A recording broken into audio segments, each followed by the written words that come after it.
Let's move on now. Rates, interest rates, the big zero, the big nothing here. A tiny little change, nothing to do with Rachel Reeves, in my view.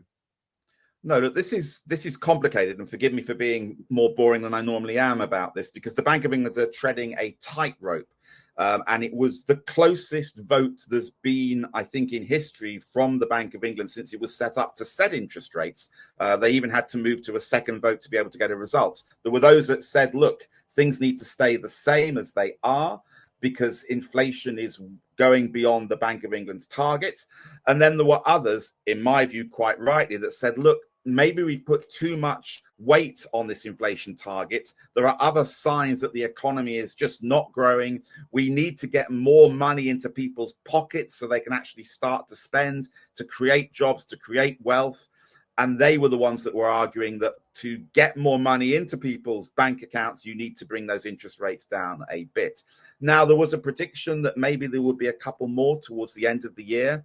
And I think that in his statement at the end of the meeting last week, the governor pretty well put the kibosh on that. You can see here at the press conference, he was asked questions about would there be a continuing trend?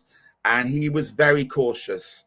And I think he's wrong to be cautious. I think that this is a huge issue for millions of people, particularly those that had fixed mortgages of maybe 1%. They're seeing, as they come off those fixed rates, their mortgages triple. And that means that their income that they have to spend is declining.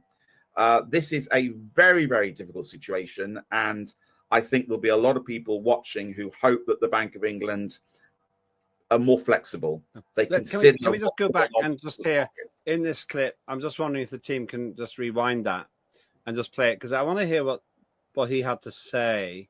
I'm not sure if you can do that, team.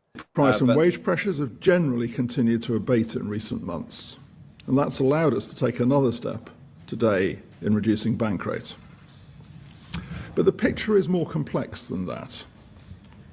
Headline inflation rose to 3.6% on the latest data for June, owing to increases in energy, food and administered prices. Now, we have been expecting this move up. Indeed, I referred to it at the last press conference we had in May. We think that inflation will increase to around 4% in September. Our job is to ensure that inflation falls back to the 2% target once these temporary factors pass, as we expect to see. So it remains important that we do not cut bank rate too quickly or by too much. Today's decision is based on three key judgments on the outlook for the UK economy and inflation, and our assessment of the